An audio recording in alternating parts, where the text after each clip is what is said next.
called Plan2Adapt, and I'm hoping that everyone is able to see and hear me at this point.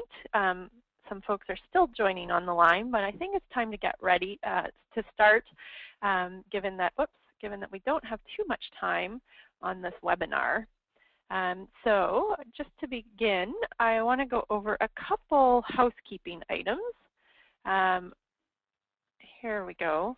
Bear with me. This is my first go at this particular webinar tool.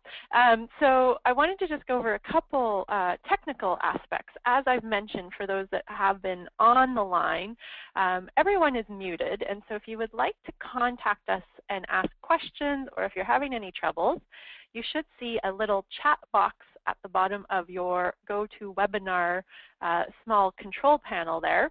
So you can type in questions and we will receive them.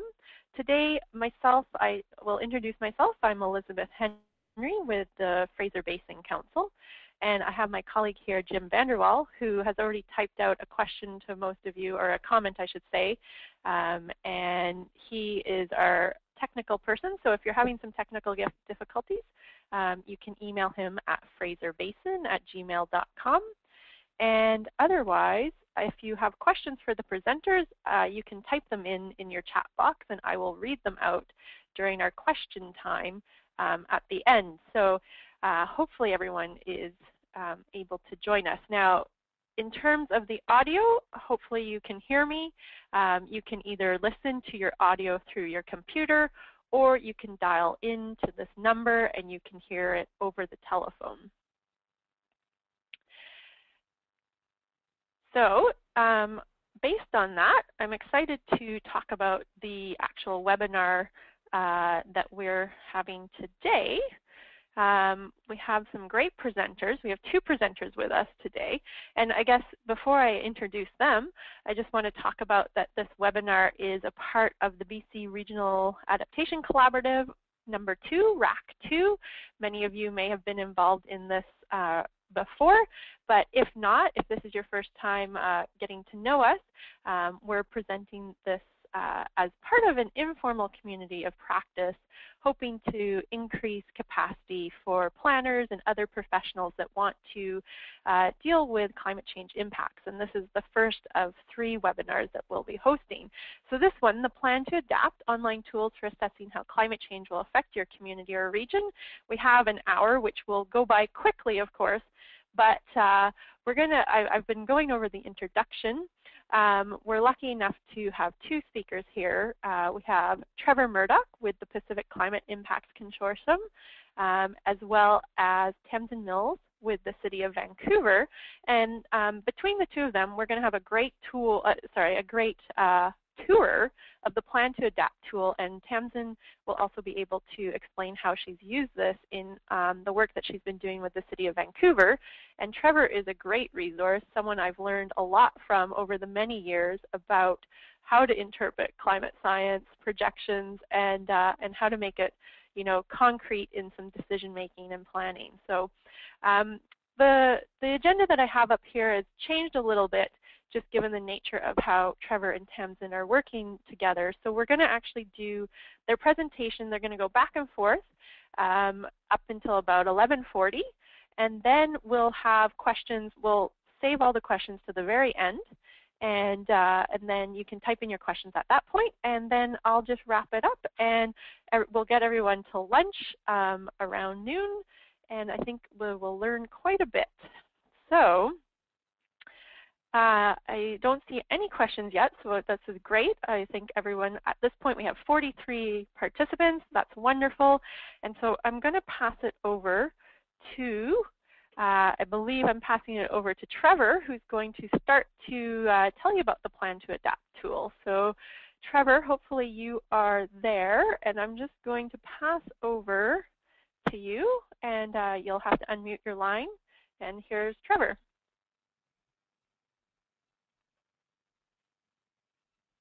Thanks, Elizabeth.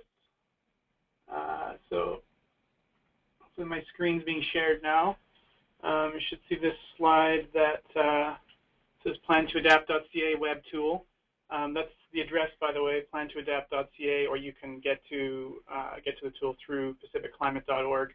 If folks want to follow along, I'm going to go through sort of a tour of the tool itself, but you can follow along as we go if you like, and choose your own regional district as we go. So first I want to thank Fraser Basin Council for putting this on, and also Natural Resources Canada and provincial government, BC government, for helping develop this tool. It has been developed as part of previous RAC projects. So the only other thing to mention on this slide before we go on is that Plan2Adapt is one of several tools that PKIC makes available. We also have Pacific Climate Dataset Portal and other tools for more advanced kind of analysis of climate information. But for this tool, for this walkthrough, what the first step is you scroll down, you'll find some buttons here where you can choose the region that you're interested in. We're going to look at BC for our example, but as I say, if you want to follow along and choose a different region, you can do that now. We'll stick with the default, which is 2050s time period, but you can also look at 2020s or 2080s. You can also choose a season. Again, we'll stick with the default, which is annual, but if you're interested in a particular season, this choice will only affect the maps and plots that we'll see in a moment, but it won't affect the summary table, which is where we'll go next.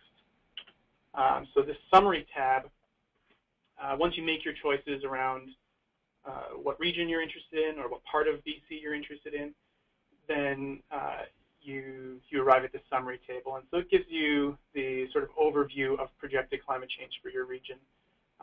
And again, the one choice that you made around season, this is the one place that it actually does not affect.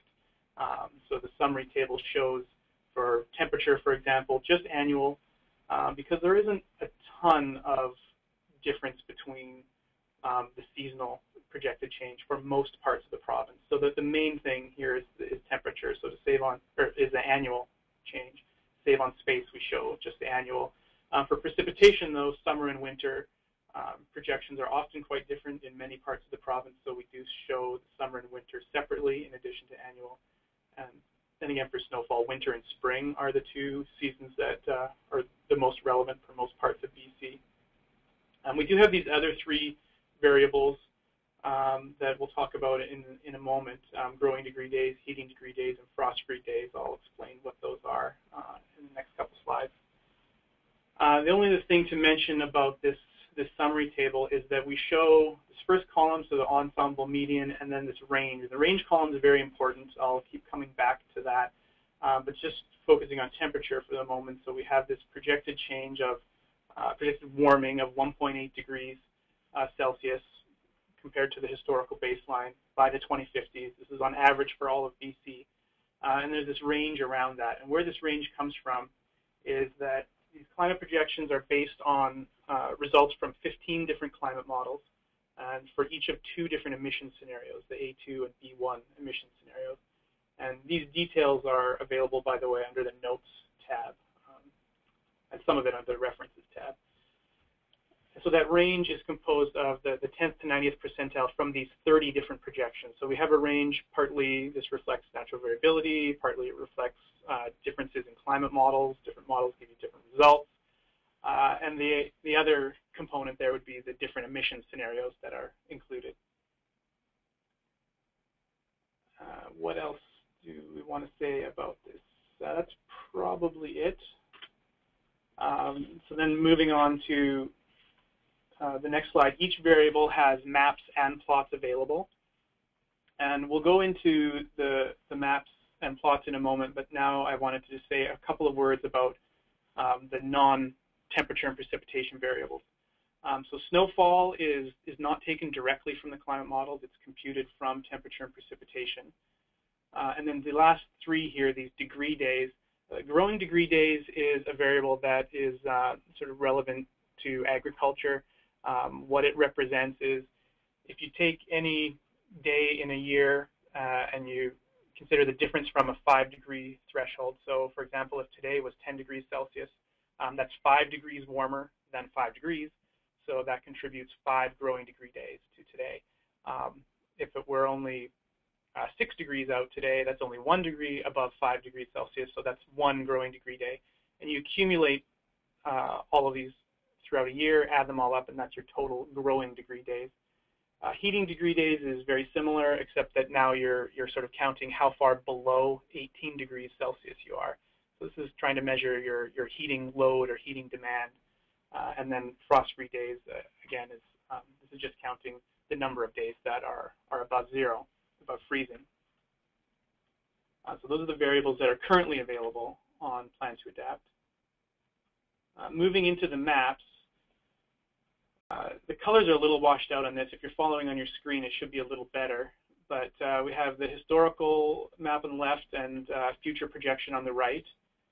You can see from this map pretty fine spatial detail. So this is based on the PRISM historical data set and then additional elevation corrections. So we use Climate BC or Climate WNA. It is now, for those who are familiar with that tool, to do this this high-resolution interpolation.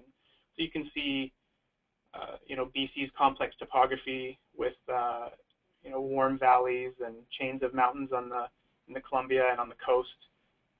You can also see that this transition from the sort of warm colors to the cool colors, the reds, the blues, is around 0 degrees Celsius. So you can see that in the past, much of northern BC and parts of coast mountains and in the Kootenays had a historical average temperature below freezing. And by the 2050s, according to this map, there are very few locations that are still below freezing on average. Again, this is the annual average. The other thing to mention on this map, again, I'm going to keep coming back to the range. So here we're only looking at the future projections. We're only looking at one climate model projection. So this is a Canadian model following the A2 emissions scenario. There's a couple of reasons for that. It's one reason is that's the global climate model run that was used to drive the first higher resolution regional climate model. It's the most widely available and widely used, so that's the one we use. But if we compare on this right-hand side, you see this range. All these gray dots are averaged over the region we're looking at. So in this case, it's the biggest region, all of BC. All these different gray dots represent 30 different climate model projections that are used in Plan2Adapt, and then the blue dot represents the one we're looking at. So you can see we're actually looking at one of the warmest climate model projections. It's partly because it's the A2 emission scenario, and partly because this particular model and run happens to be on the warm side. So that's important to keep in mind. Then moving on, zooming in. So you can, there's a feature here on the left-hand side that allows you to zoom in. If you're looking at a regional district, the default zoom level is probably fine in most cases, but you can zoom in and out. You can also click on the map at any location, and it will give you the historical climatology. So in this example, I've clicked on a spot in the Kootenays. It's minus 1.4 degrees Celsius, the historical climatology. And that location in future is projected to have a annual average temperature of plus 1.1 degrees Celsius. And the range there, so 1.1 degrees Celsius for the case that we're looking at for this particular map, which again was one of the warmest. So you'll see in the range, the full range from the 10th to 90th percentile of those 30 climate model projections. It's anywhere from minus 0.8 degrees Celsius, which is still warmer, more than half a degree warmer than the historical climatology, up to plus 1.3. And so you can see the 1.1 is near the top end, which is consistent with this fact that we're looking at one of the warmest projections. I guess one last thing I should say before going off of the maps, if you look at this for regional districts, which I think Tamsin will for Greater Vancouver or Metro Van,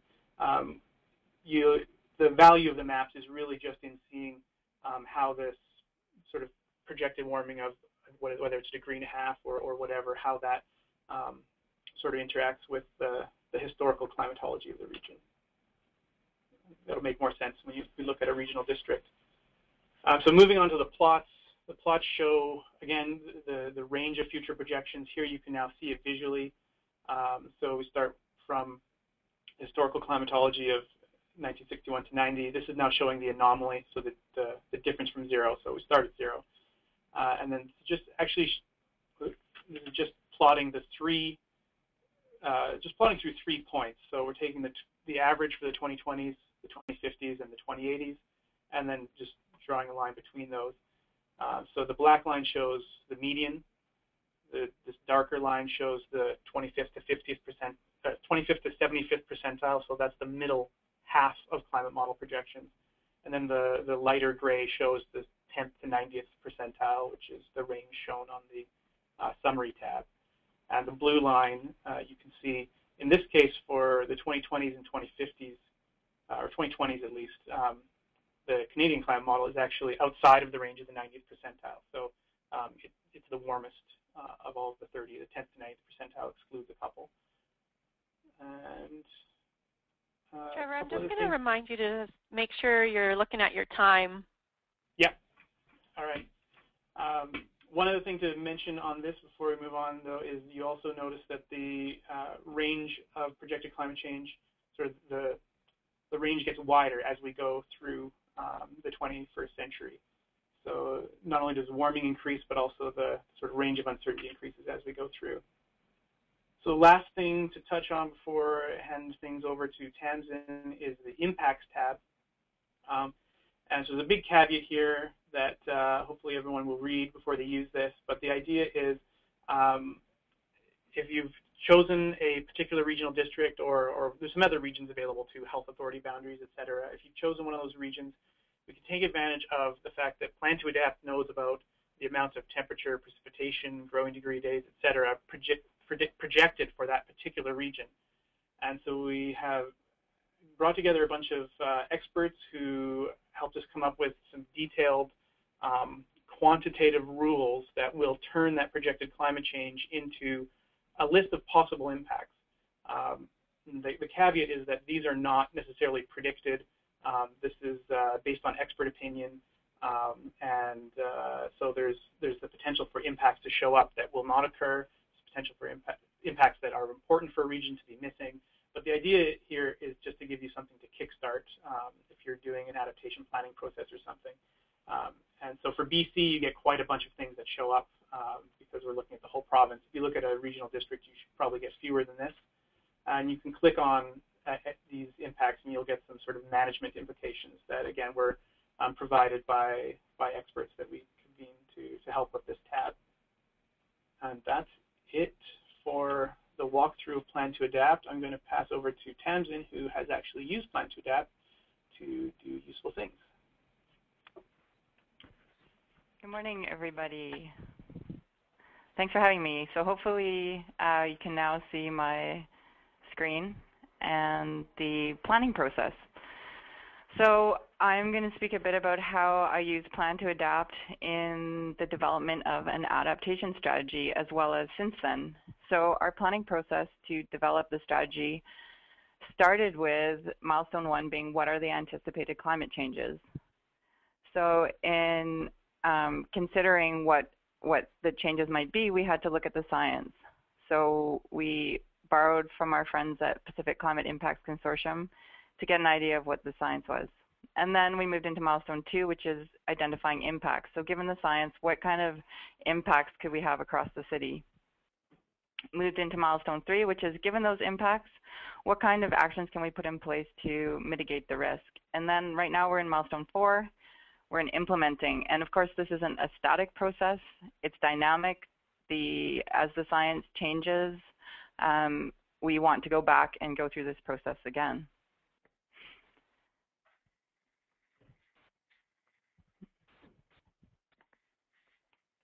Just having trouble forwarding the slides. There we go. So in milestone 1, we got some climate science from PKIC and from Plan2Adapt, and then we went forward and interviewed the general managers in all the departments.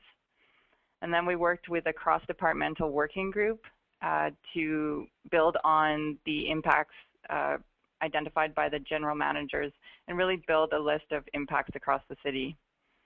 And then in milestone 2, we had to prioritize those impacts. So we did a risk and vulnerability assessment, and we got into a project with Trevor at PKIC looking at more regional specific science and stations. So really today we're focusing on these two. Oh, there we go. Now my mouse is working. Okay, so from a workflow perspective, we took the science, we took it to general managers and to the working group, and we identified over 80 impacts. So of course that's far too many to focus on in one shot. So we applied vulnerability and risk assessment to prioritize down to 20 impacts that we then could focus on action planning for. So this next slide has a lot of words on it, but it's a good example of how this whole process started. So this is a 2-pager, front and back, that we took to general managers in all the different departments, and we interviewed them.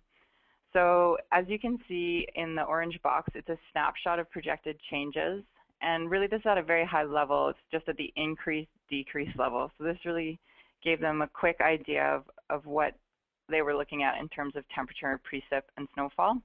And then on the back of the page, we went through this table with them. And this is straight from Plan2Adapt for each of the time slices, so 2020, the 2050s, and the 2080s. And we picked out some of the summary details, so 4% precipitation annually, but then also looked at the seasonal, 13% less precipitation in the summer. So we took this 2-pager to the general managers, and we really asked them 4 questions. We said, how do you deal with variable conditions now? Because obviously adaptation is something that we've been doing for a long time, just not calling it adaptation. And then have you had to change anything to be able to manage the types of conditions you're experiencing now or in your career? And then we presented all these trends, and we asked them if they had any questions or comments about the projections. And then we asked them to identify impacts. And when we did that, we used some of the impacts that PKIC has on their website. So it really was valuable as a straw dog to say, here are some impacts, get them thinking, what other impacts can you identify? And then lastly, we asked them, what are the variables or data that are important for your planning, your operational planning, that aren't listed here? So now I'm going to hope that technology is on my side and switch to the website. So hopefully the organizers will let me know if you're not now seeing the PKIC Plan2Adapt website. So let's just go through this quickly. So I'm at this tab, and please feel free to do this on your own screen. So I'm looking at region. I want to choose Greater Vancouver. So here we go, Greater Vancouver. And I'm interested in the 2050s. I choose 2050, and I want the annual summary. So now I'm going to get the summary page, as Trevor showed you on his slides. And you can see here that all the climate models are giving me a median increase annually by the 2050s. And remember, this is always from the baseline, from the 1960 to 1990 baseline. So we're talking about a plus 1.7 degree increase. And then, I always want to present the sort of worst case scenario. So here we've got plus 2.5 degrees being the 90th percentile of all those models. So here's your summary tab, and let's just go back and change and look at the 2080s. So I still want to choose Greater Vancouver, 2080s, and I'm going to look at annual. So I go back.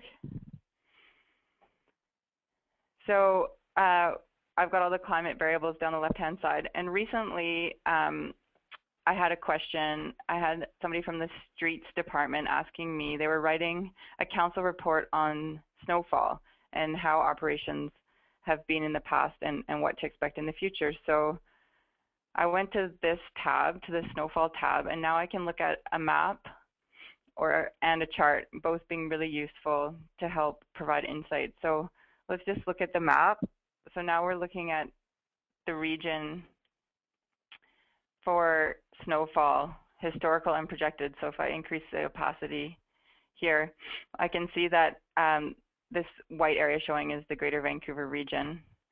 And I can see that there's quite a lot of snowfall on the North Shore. But as we look into the projected in the future, we can see there's a lot less snowfall. So of course, this is a good consideration, especially because our water reservoirs are up here. So I'll close out of this and go back and click on the chart. So this gives us a really good idea of the kind of decrease we're looking at from the baseline out to the 2080s. So here's your 50% of your models in this dark gray band, and then you've got 80% landing in the lighter band. So you can really see what kind of percent change we're talking about by the 2060s, 2080s. And then, of course, let's go to the impacts tab. So when we were preparing during planning, it was really good to be able to give people idea of what impacts were, what an impact is, and for them to build on it. So one thing we're working a lot on is sea level rise and storm surge. So here you can see may require new design guidelines for FCLs, or flood construction levels, minimum building elevation, and that is definitely something we've been working on for a year now, so I can attest to that one being correct. And then, here farmland and coastal areas with salination. So it gives people, an idea. Maybe they hadn't thought about the fact that sea level rise means more salination. Okay, I think that's enough from the website, and I'll go back to the PowerPoint now. So in the workflow again, in terms of prioritizing down from 80 impacts to 20 impacts, there's two things we look at, one being vulnerability and one being risk. So vulnerability is really organizational. It's got to do with your susceptibility, ability to continue to function with a certain impact, and then your adaptive capacity. Is this something that we're going to have to do a whole organizational rehaul and spend lots of effort and resources on, or can we adapt to this pretty quickly? And then risk really depends on likelihood or probability times consequence. So how likely is an event to happen, and how big are the consequences going to be? So one message I have here is that the PKIC website is extremely useful. I don't think you need any more detailed science than that to get going with your adaptation planning. When we got to the prioritization stage, it was really good to give people an idea of tangible events and sort of how often, say, the Stanley Park windstorm, because everybody can remember that, how often something like that is going to happen in the future. And so PKIC really helped us with that as well. And I believe Trevor is going to speak to that now, so I will hand it back over to him.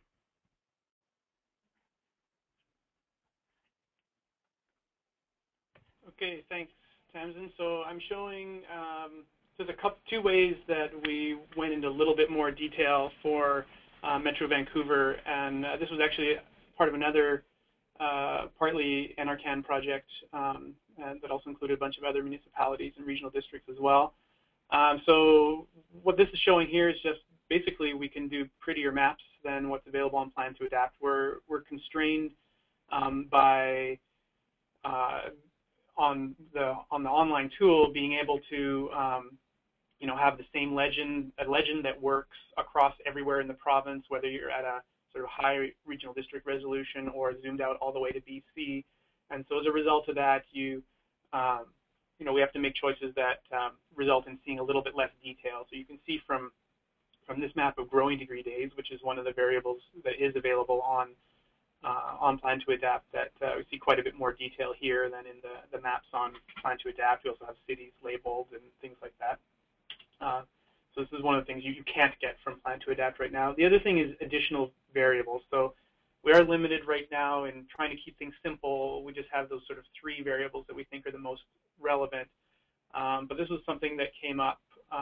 Both Victoria and Vancouver were concerned about, will we potentially have to worry about heat waves in future? We have, especially in Victoria, an elderly population that would be potentially vulnerable to heat waves, something that we didn't have to worry about in the past.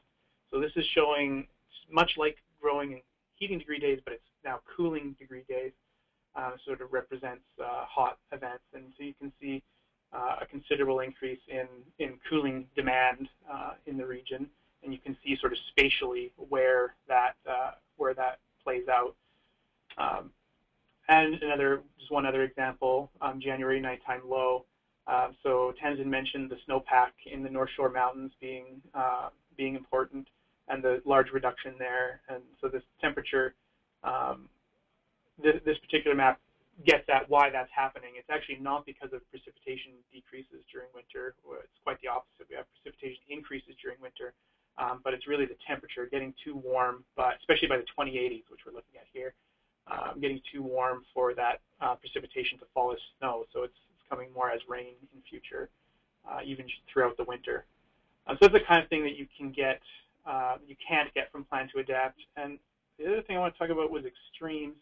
I'm going to go pretty quickly in the interest of time, so I won't give a real thorough explanation of these figures, but I'll just sort of tell you the upshot of what this is showing. So TX90P is this lovely name for some sort of globally used indices of extremes, and this basically represents warm days.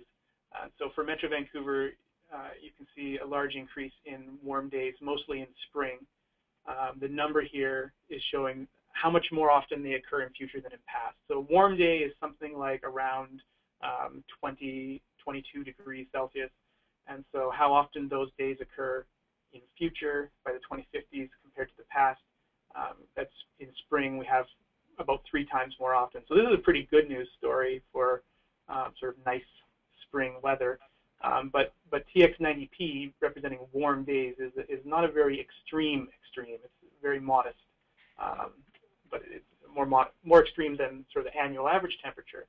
But now if we go to sort of further out on the tails of the distribution of extremes, now here we're looking at, this is showing the 1 in 5 year event, 1 in 10 year event, and 1 in 25 year event. So I'll focus on the 1 in 10. The 1 in 10 year event is temperatures so extreme that they only occur 1 in every 10 years. So now you're talking about something more like 30 degrees Celsius. And again, we're looking at a ratio of how much more frequently they occur in future. So almost 3 times as often in future with a range around that. So this speaks to that, the potential concern around hot events. You can see with if you go further out in the extremes, we have an even, for the 25-year event, which is a little hotter, an even larger increase in the average of these projections, but we also have a much wider range of uncertainty around that.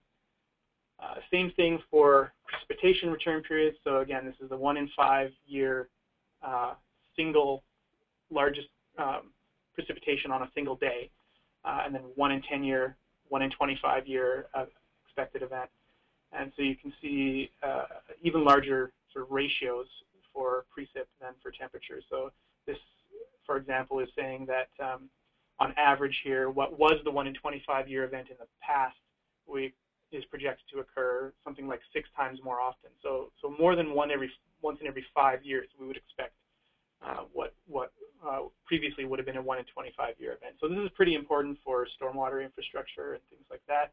Again, keeping in mind that although we're getting a larger relative increase, the sort of further out on the larger extremes we go out, we're also getting quite a large range around that as well. So I'm going to pass back to Tamsin one more time. Where do I have that? So I can figure out how to do it. Here we go.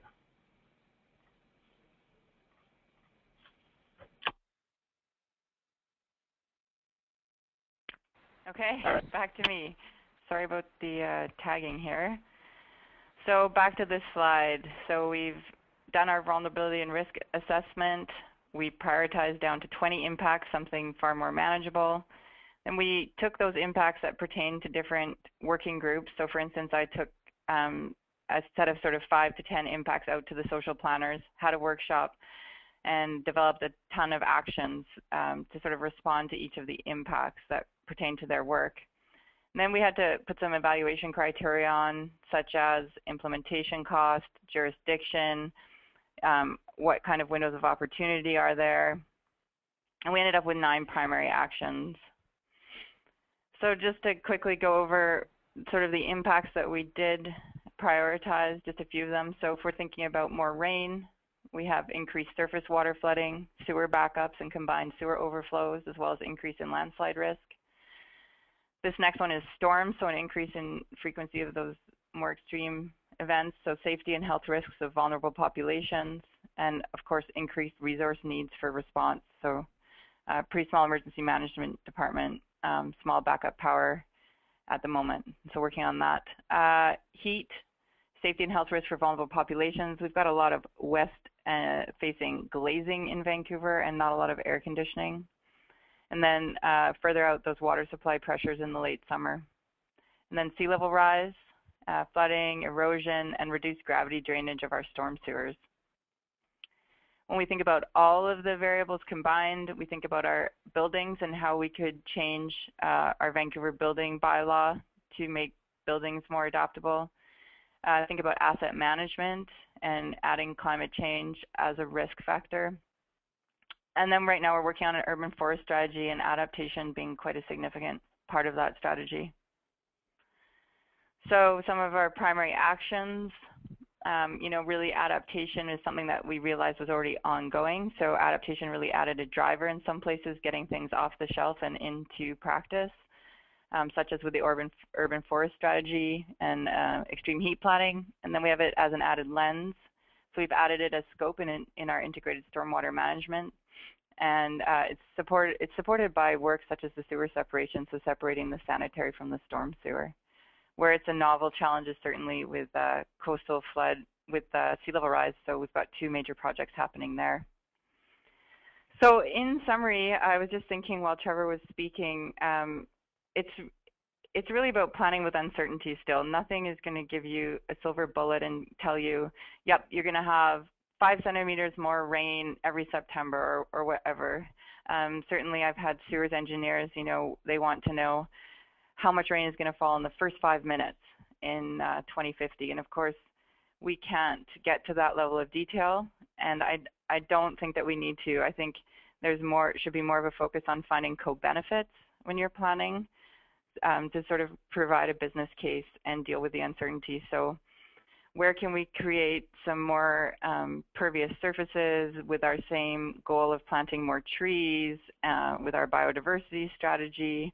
Where do we add some more of that? So really, I think that's the focus. And this level of summary can work just fine to start things off. So, you know, you can get that decrease in precipitation and snow, your increase in temperature, increase in winter precipitation, and of course, drier summers like the one we just had. And then your extremes, we're going to look at more hot days and a decrease in those wet days in the summer. So that's it for the 2 panelists. So on behalf of Trevor and I, thank you very much. And I'll pass it back to Elizabeth at FBC. Hi there. I think, I believe that, yes, I have the, here we go. We're just going to move on to the question period. I think everyone should be able to see my screen. I'm going to keep it on the summaries just to kind of get everyone's mind working on this. So thank you so much for Trevor and Tamsin sharing your expertise and experiences. What I'd like to do is open it up to the attendees. And at this point, you can use your chat box to type in any questions that you have for either Trevor or Tamsin, and I will read out the questions to them, and they'll be able to answer it depending on what the questions are. So if anyone would like to ask a question, now is the time. We have a bit of time here just to get the ball rolling, because it might take a few people. I know sometimes it takes me a few minutes to absorb all that great information. I guess I'm going to ask both you, Trevor and Tamsin, just to kind of summarize your top advice for folks that are maybe just starting to do adaptation in their organization or community. Kind of what are the top things you think people should keep in mind? You've given us a lot of detail and a lot of tips, but kind of top lessons learned from the work that you've been doing. Yeah, this is Tamsin. I can start. I think one good piece of advice that I actually heard from the City of London planners, too late to use, but I totally agree with, is that because adaptation will be iterative and long-term, that getting started is the hardest part. And to get started, you don't need to have a lot of detail. I think the impacts across cities are pretty consistent if they have a similar if they're expecting similar changes. So I think you can get a good list of impacts together and then start using your local experts to narrow those down and get some action planning going and start on that round of actions. And inevitably, you will refine and get more information as you go. Trevor, do you want to just briefly answer that? I've got another question, but maybe just briefly answer that.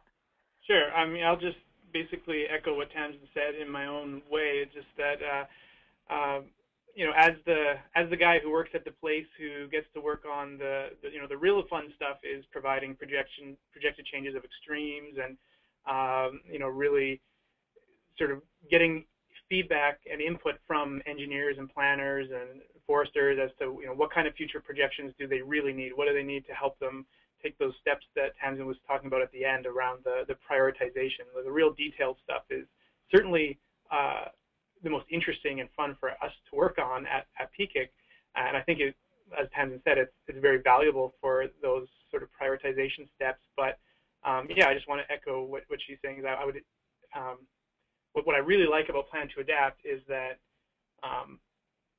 it gives enough basic information so that no one ever has to say, well, I don't feel like I know enough about projected climate in my region to even get started. And I think that even with the absence of anything, even like Plan2Adapt, I think you can always get started on a sort of vulnerability assessment even without any future climate projections. But what I like about this is that it gives you at least something basic so that there isn't that sort of reluctance to get started. And so if it helps sort of encourage people to get started with some basic information, I think that's a success in my point of view. Right. Okay, so here's one question from Laura Beckett. Trevor, where did you get the more detailed maps that were not available through the Plan2Adapt site? So those we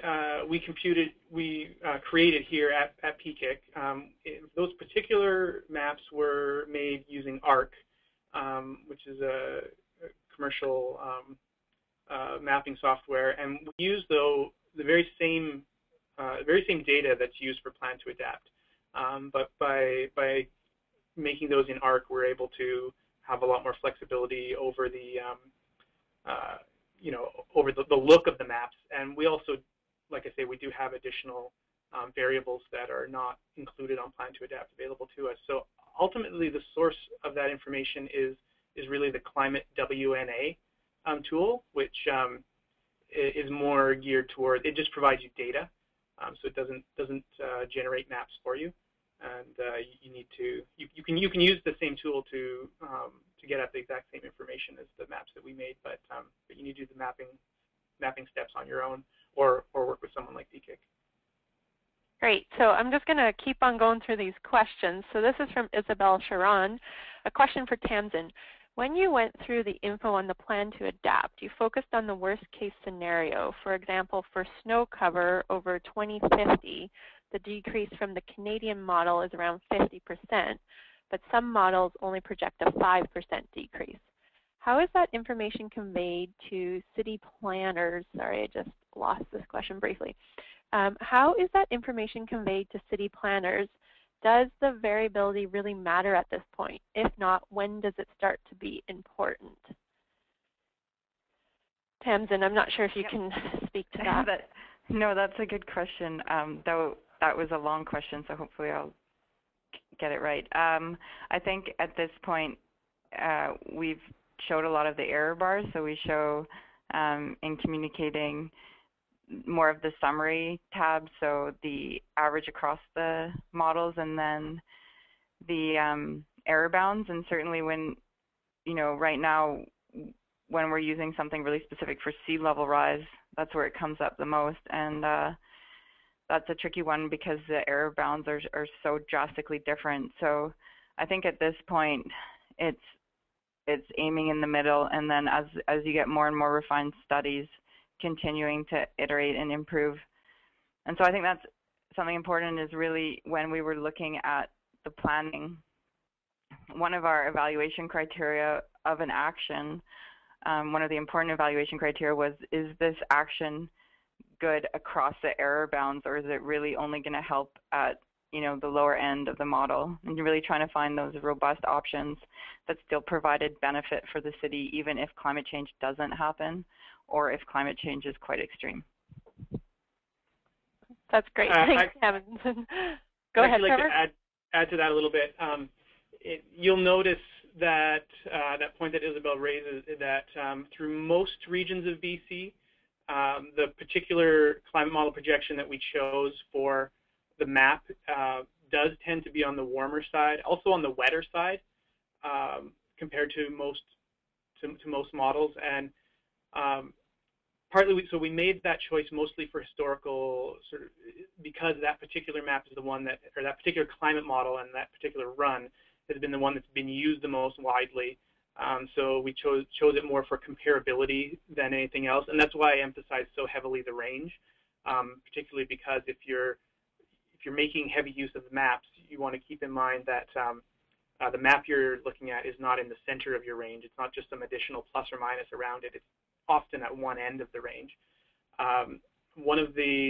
So two other comments on that. One of the things that we did in terms of the further work for Metro Vancouver and CRD was those custom maps that I showed you. We looked at two other climate model projections that are more, one that's generally sort of middle of the road in terms of both temperature and precipitation, and one that was even warmer, in fact, than the one we've shown, and much drier, though.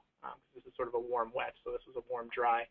So we looked at those three different scenarios to kind of parse the space a little better. The last comment is that the next time Plan2Adapt is updated, which will happen maybe sometime in the next year or so, with new climate model projections, the ones that are used in the AR5 IPCC report that's just coming out. When we do that, we'll probably choose something that is closer to the middle of the road in terms of warming and precip change. You won't be able to pick one that's always in the middle, because it depends what part of the province you're in and what season you're interested in. You can't always get a middle of the road projection, but we'll be choosing one that's much closer. That is often something that takes people a little while to get used to. Why is this map kind of showing the extreme case? But that's it. Can I just add one thing? Sorry, I'm sitting here thinking about this. Is when you do your first go through of adaptation planning, I think you end up with some pretty low-hanging fruit actions, like we should have a staff member monitoring storm surge projection website, and you end up with high-level actions, like let's look at our urban forests and what sort of strategy we can put in place. But I think when you're going to the point where you're actually going to change infrastructure or build a seawall higher, that's when I think you have to move into scenario planning and use several different scenarios and see what the cost benefits are. So you go to a higher level of detail using different climate variable scenarios.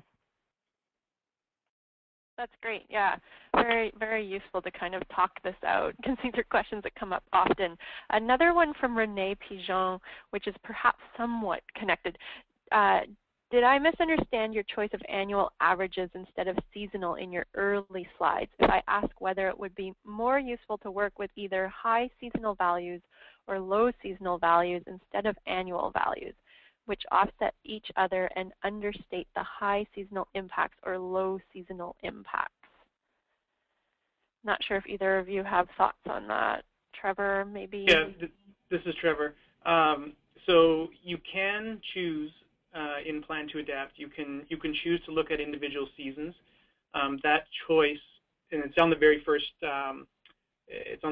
screen, and you can also change it at any point by clicking on the region and time tab. But so you can look at individual seasons. That choice will only come up in the individual variables under the maps or the plots. So the maps that you then look at, or the plots that you then show, will reflect the season that you choose. My comment was just on the summary tab, that for the interest of space, to try to just convey the most amount of information in the smallest amount of space. For temperature, we chose annual only because these results are all based on global climate models. Regional climate models tend to show a little bit more difference between winter and summer warming, but for most of BC, and you can easily find some exceptions to this, so it's definitely worth looking at the seasonal maps for the region of interest. But for most of BC, the projected warming is fairly uniform between the seasons. Like I said, it's a little bit of an overgeneralization, and on the basis of that, we chose to only show the annual warming on the summary tab. But you can certainly still get at the seasonal warming. You can compare summer to winter maps, for example, and summer to winter plots. One thing I didn't mention is you can also download the actual numbers into an Excel file. So you can compare the actual numbers for your region if you happen to be in an area where the summer, winter, or the warm and cold season warming actually shows more differences than in the bulk of the province. Great. I hope that Okay. Yeah, we're going to move on just because we're running out of time and there's still a number of questions here. Samantha Charlton asks, I'm interested in the process of scoping and what Tamsin did to scope the list of impacts to a manageable list using a risk and vulnerability assessment. Can you recommend or share any tools for going through this process to calculate risk, likelihood, and consequence? Tamsin, I don't know if you have ideas. Yeah. Sure. So we used a risk and vulnerability assessment that's through ICLEI Canada, the Canadian guidebook for community adaptation, or I can't remember the exact title, but they have a tool online now, BARC, B-A-R-C, and they help you work through a risk and vulnerability assessment. And certainly there's a few out there. I think UKCIP, UKCIP, has a good one, and I have some colleagues in Seattle that are starting right now that are also using a good process. So I'm happy if my email is somewhere on this presentation for people to contact me, and I can point them towards some good tools. And I think, you know, you go through it, and it's a ranking tool basically, and we had a cross-departmental group do it, and then we definitely had to do a gut check and check through afterwards and see if anything came off the priority list that should be a priority for other reasons, and put them back on. Great. Yeah, we'll make sure that we share contact information. I'll get to that in a couple minutes about how we're sharing the presentations afterwards, but just moving on, Guy Greenaway asks, Tamsin, when you went to the managers in the city, how much pushback did you get in terms of them identifying impacts in their area, i.e., did you need to do a lot of convincing first? No, I didn't have to do a lot of convincing at all, actually. I think the way that we structured the meeting really helped. So by asking them off the bat, the first question being, how do you deal with variable conditions right now, and how have you dealt with them? So, you know, that year that it snowed like crazy in 2008, you know, how did you deal with that? What if that happened, you know, sort of like every 3 years in the short term? And then have they had to change anything to manage those conditions? And once we started by opening like that, I think, you know, there was an understanding that this isn't something totally new. It's just a continuation of what they've been doing. And perhaps it's the climate here, but we certainly didn't have too much pushback. Great. Another question from Jason Gao. Are maps available to print download for our use? If so, how do you do so? Right-clicking and printing is not printing anything I could use. So I'm not entirely sure if he means from Plan2Adapt, but perhaps. Trevor? Yeah, the maps from Plan2Adapt are not available for download. They're really meant to be interactive. Some of the interesting features I didn't go into, or you can choose to turn on and off some overlays. I did mention that you can click on a location and see the actual value there. So they're really intended as more of an interactive tool. And like I say, the limitations of having it available online and also having a simple to use tool. So we don't have a lot of options like changing the legend, customizing legend, etc. They really make the maps not the greatest for printing out. So I'd recommend something like the work that we did for Georgia Basin. So we haven't done that kind of project everywhere in the province. We've done it in many places. there's also something we'll talk about at the very end. We will finally have some regional summaries, some paper 4-pagers, general summaries for anywhere in the province. So you'll always at least have those that you can turn to. But basically the answer is no, you can't just print off those maps, short of screenshotting and getting terrible quality maps. Okay, one last question before we wrap up here. Pradeep Pradhan asks, Tamsin, can you please send the link to the study? Now, I'm not entirely sure which study is being referred to here, but we can certainly make sure that things that are referred to in the presentations will have links. Tamsin, do you have any other thoughts on that?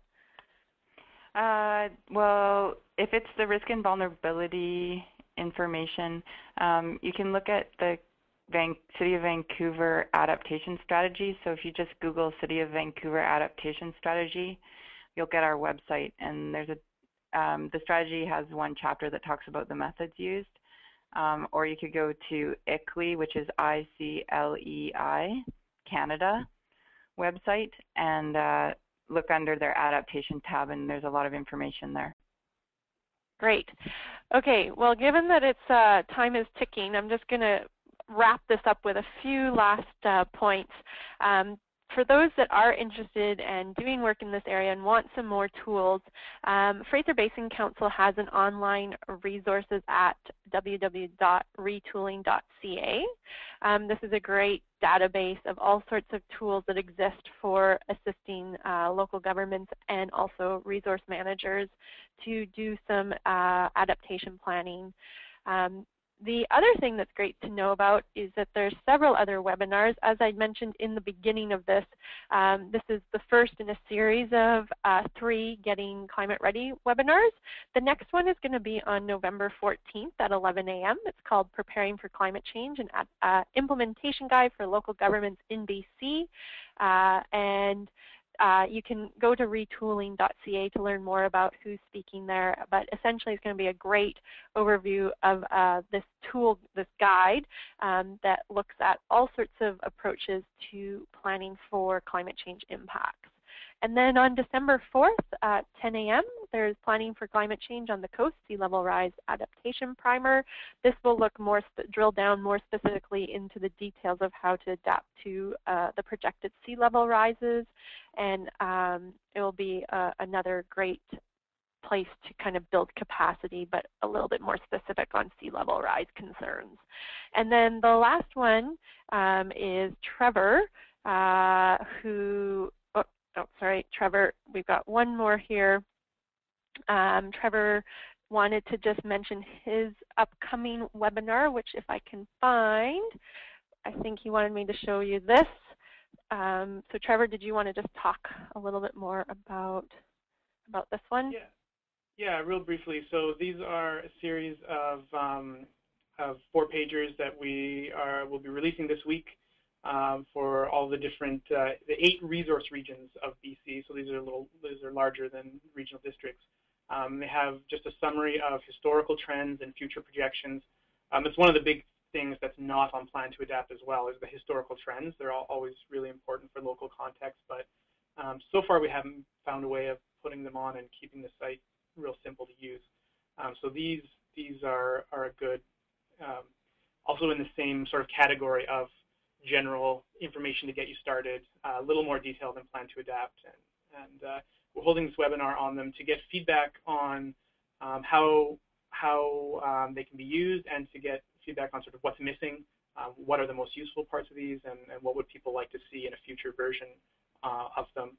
And that feedback will also be sort of funneled into another NRCan project on a national guidelines document for using climate information, which Isabel is leading, who's on the call. So I'd encourage people to join that webinar.